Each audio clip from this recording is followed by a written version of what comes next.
अब एक कथा आपको सुनाते हैं, मंत्र पुत्र। जिस मंत्र को आप जो जप करते हैं, जिस मंत्र को जप करते हैं, जैसे कुछ ऐसे कथा धर्म ग्रंथों में इस प्रकार कथा है, जैसे हनुमान जी का जन्म होता है कान में फूंक देने से, गणेश जी का जन्म होता है, मैया पार्वती स्नान करती है तो मैल के द्वारा गणेश जी का जन्म होता है। इस प्रकार से अनेक ऐसे कथा है, अनेक ऐसे इष्टगण की कहानी है, अनेक ऐसे पुत्र की प्राप्ति है जो तरह तरह के तरीका से बताए जाते हैं और उस तरीका के अनुसार पुत्र का जन्म होता है। उसी प्रकार से आज मैं एक कथा के माध्यम से ले चलता हूँ, मंत्र जप द्वारा मंत्र से मंत्र पुत्र की प्राप्ति। एक योगी जिस प्रकार से आप नमः शिवाय का मंत्र का जप करते हैं वही चीज है। तो एक योगी मंत्र जप ब्रह्म मुहूर्त में बैठकर मंत्र जप शुरू करता है। मंत्र है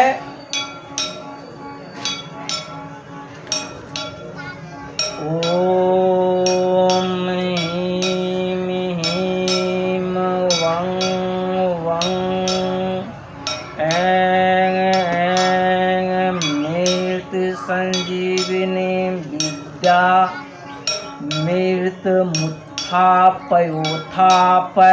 ह्रीं ह्रीं वं स्वाहा। इस प्रकार से योगी वह एक मंत्र का जप करता है। यह जप जो आप मंत्र जप करते हैं उस पर भी आधारित है और इस मंत्र पर भी आधारित है। यानी मंत्र कोई भी मंत्र है उसको आपका सिर्फ उसका तरीका वही है, मंत्र कोई हो जप का तरीका वही है। तो वो योगी मृत संजीवनी विद्या मंत्र का जप किया। जप करने में जप करते करते करते करते जब वह मंत्र में विलीन होता है, मंत्र में जब डूब जाता है तो वह चला जाता है एक सुनसान राह में, जहाँ एक रोड है, एक रोड है और रोड के किनारे बहुत बड़ा खाई है। मंत्र जप उसका चल रहा है और मंत्र जप के साधना में वह एक रोड के किनारे बैठ जाता है। बैठने के बाद उसके आगे बहुत बड़ा खाई है और रोड के ऊपर में वो बैठा हुआ है और उस मंत्र को जप कर रहा है। मंत्र जप करने की क्रिया में वह अपने मंत्र को इस प्रकार से हाथ में उठा के ले आया। जो वह मंत्र को जप करता है उस मंत्र को अब वह अपने हाथ में दिखने लगा। वह मंत्र उसके हाथ में अब नच रहा है और वह मंत्र साधना में डूबा हुआ है। यहाँ पर और एक बहुत बड़ी बात है, वह मंत्र उसके हाथ में आता है। जिस मंत्र को वह जप कर रहा है वह मंत्र उसके हाथ में आ रहा है। मंत्र वह उसके हाथ में आ रहा है और मंत्र जब साधना उसकी चालू है और मंत्र वह अपने हाथ में उस मंत्र को देख रहा है और मंत्र में डूबा हुआ है, ब्रह्म मिलन में खोया हुआ है।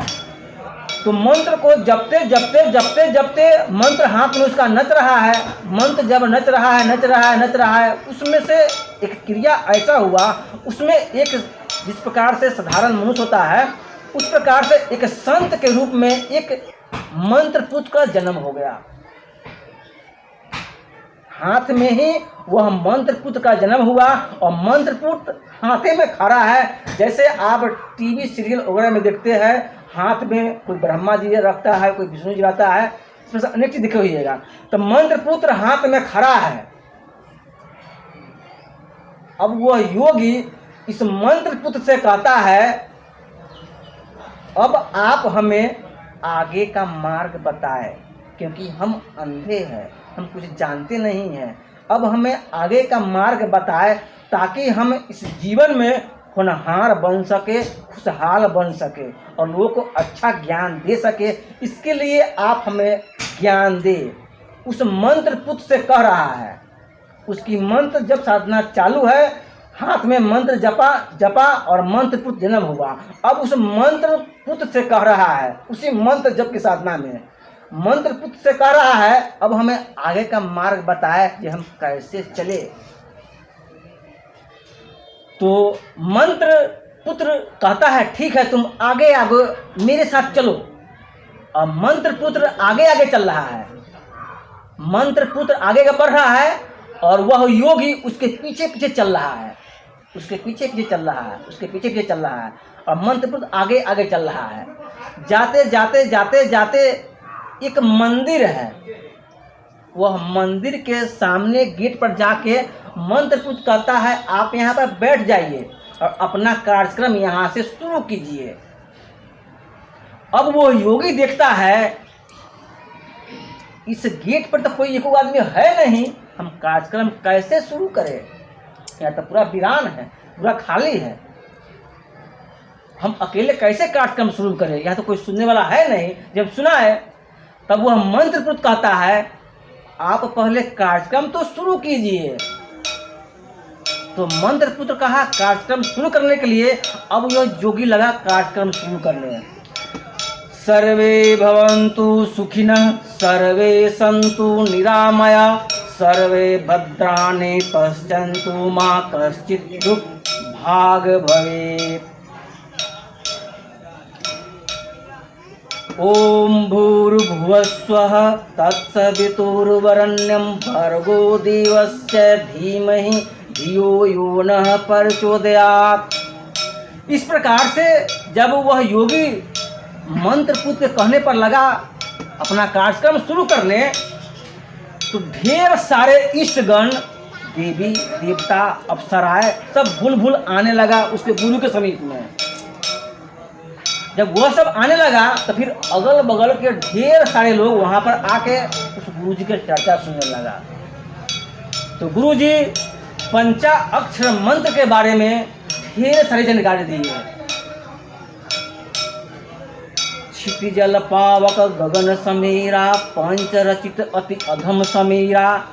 जो हम नमः शिवाय का मंत्र का जप करते हैं, जो 5 अक्षरों का है, जो 5 अक्षर में 5 इष्टगण किस प्रकार से समाहित है, हर एक अक्षर में एक इष्टगण है। इस प्रकार से नमः शिवाय के मंत्र में 5 इष्टगण का हम मंत्र का जप करते हैं। इस प्रकार से वह योगी ढेर सारे ज्ञान इस मंत्र जप और मंत्र जप कैसे जपा जाता है, उसमें कैसे किया जाता है, पूरी जानकारी देकर वह योगी अपने कार्यक्रम को विश्राम करता है।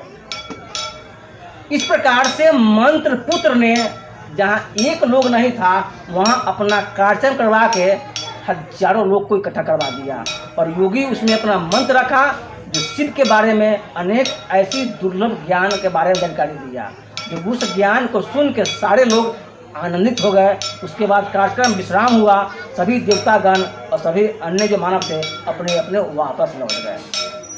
तो ये है आपकी मंत्र, ये है मंत्र जप की कथा।